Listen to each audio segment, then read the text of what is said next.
Welcome back to Football Daily, where today we've got 10 players who were destroyed by the beautiful game. Adriano. It's no secret that Adriano's performances declined dramatically after his initial rise to prominence in Serie A, where he became known as the Emperor during his spells with Parma and Inter Milan. He put on weight, slowed down and became a shadow of the all-powerful centre-forward he once was, making just 20 appearances and scoring just 4 times over the course of 6 years following his failed return to Italy in 2010. But it's what happened in his personal life that we're focusing on here.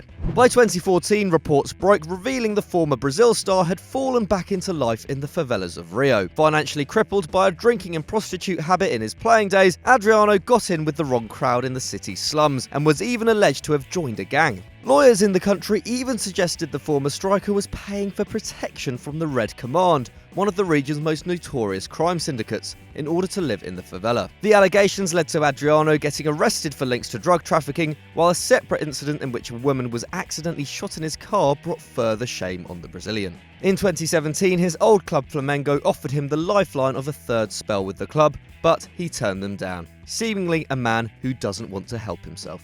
Diego Maradona. Okay, so he has managed to reincarnate himself on multiple occasions, but there's no doubt that Maradona has found himself at the point of ruin many times during his career in football. El Diego's career in Europe was a total disaster to begin with. He contracted hepatitis after signing for Barcelona from Boca Juniors, which kept him out for 3 months, and once he came back had his leg snapped in half by the butcher of Bilbao, Andoni Goicoechea. He fled for Napoli, where he forged his name into the history books on the field, but also developed a taste for alcohol and cocaine off it. Drug use and alcoholism became as synonymous with the Argentinian forward as his magic on the field and would follow him after his retirement. In 1998, he was handed a suspended jail sentence for shooting journalists with an air rifle, and 6 years later suffered a heart attack after a suspected cocaine overdose.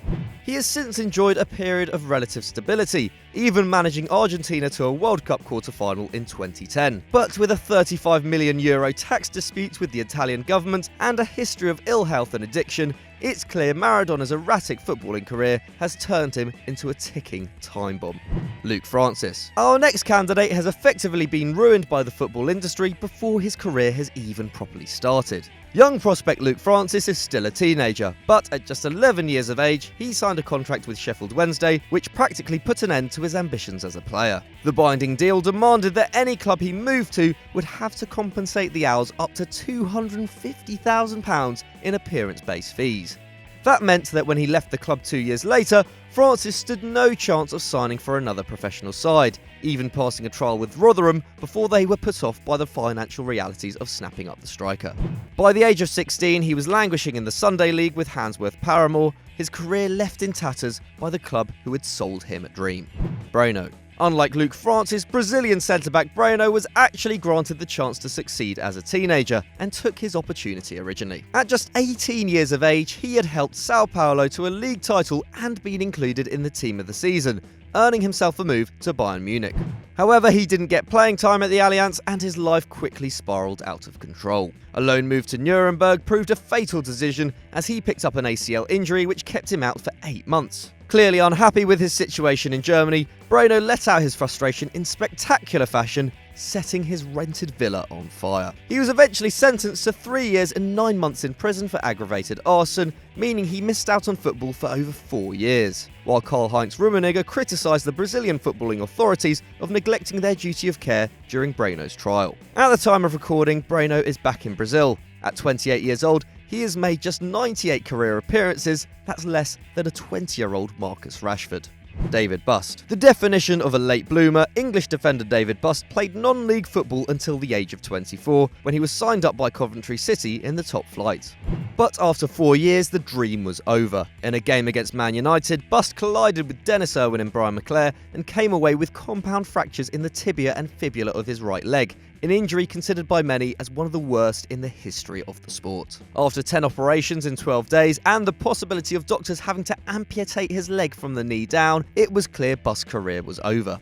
But unlike many on this list, the setback only galvanised him. Determined not to go back to the world of insurance, where he had worked before turning pro, Busst trained as a coach. and has also acted as Coventry's football community manager for many years, working to strengthen relations with the fans during one of the most difficult periods in the club's history. Kieth Gillespie. Like Busst, Kieth Gillespie put a positive spin on a tragic situation following his troubled career in the game. Although he never made it at Man United after coming through the ranks with Beckham, Neville and Scholes, the Northern Irish winger forged a career in the Premier League at a time when player wages in England were growing exponentially. But these newfound riches were not a source for good. During his playing days, Gillespie admitted to having a serious gambling addiction and by 2010 had racked up £7 million worth of debt. He was declared bankrupt that same year, by which time he was a world away from the Prem, plying his trade for Ulster outfit Glentoran. But clearly an honest man, in 2013 Gillespie released his autobiography and named it How Not to Be a Football Millionaire. Alan Hudson. One of the saddest cases on this list, Alan Hudson played football during an era when football clubs often neglected the duty of looking after their playing staff. A part of the Chelsea team who beat Real Madrid to lift the Cup Winners' Cup in 1971, Hudson was described by George Best at the time as the best player in the country by a mile. But his career had already taken a near-fatal hit a year earlier, when an ankle injury ruled out the midfielder's place in England's World Cup squad and required him to take cortisone injections in order to play. And in 1974, his relationship with Chelsea took its first major blow, as his boyhood club refused to pay him the 5% share of his transfer fee to Stoke, which was laid down in his contract. Like Best, Hudson battled with alcoholism, and while he continued to play in the top tier during the 1970s, drinking was a constant part of his life. A man tipped by many to be an England legend, Hudson ended up winning just 2 caps for the Three Lions, and after he retired, was dealt a devastating hand. When he was left in a coma after being run over in 1997, his family weren't even sent flowers by the club he had held to European glory, and he ended up selling his Cup Winners' Cup medal in order to make ends meet. By 2013, he had hit rock bottom, living in a hostel after becoming homeless. While Chelsea's superstars now earn 6 figures a week, Hudson lives on a £300 a month pension and is never invited to games, despite living just down the road. In the words of the man himself, clubs ignore you while you're alive and put up a statue of you when you're dead. Lee Hendrie. Coming through the ranks at Aston Villa in the 90s, Lee Hendrie was once mentioned in the same breath as Steven Gerrard and Frank Lampard, but his only England cap came all the way back in 1998, when he was 21. To put that in perspective, Jake Livermore has somehow amassed 7 Three Lions appearances as of 2018. While he never quite lived up to his potential on the pitch, Hendrie also became a victim of his high wages. His lavish lifestyle never took him to drink, drugs or alcohol, but a financially crippling divorce and some poor property investments during the global financial crash left the midfielder without a penny to his name. He was declared bankrupt in 2012, and during the ordeal in which he also faced repossession, attempted to kill himself on 2 occasions. Thankfully, Hendrie has since got his life back on track and now runs his own football academy. Paul Gascoigne. He may feature in countless lists such as this, but it's impossible to overlook the tragic decline of Paul Gascoigne. Once England's golden boy, Gascoigne arguably made the biggest mistake of his career in 1988, when he chose to sign for Tottenham Hotspur over Man United. Over the next 20 years, Gascoigne's battles with alcoholism, depression and bipolar disorder would come to overshadow his immense talent. And in 2008, Alex Ferguson claimed joining the Red Devils would have had a stabilising effect on the then 21-year-old. And we wouldn't say that's out of the question. Ferguson's headmaster approach morphed the likes of Giggs, Scholes and Beckham into consummate professionals at a time when football's drinking culture was coinciding with its newfound wealth.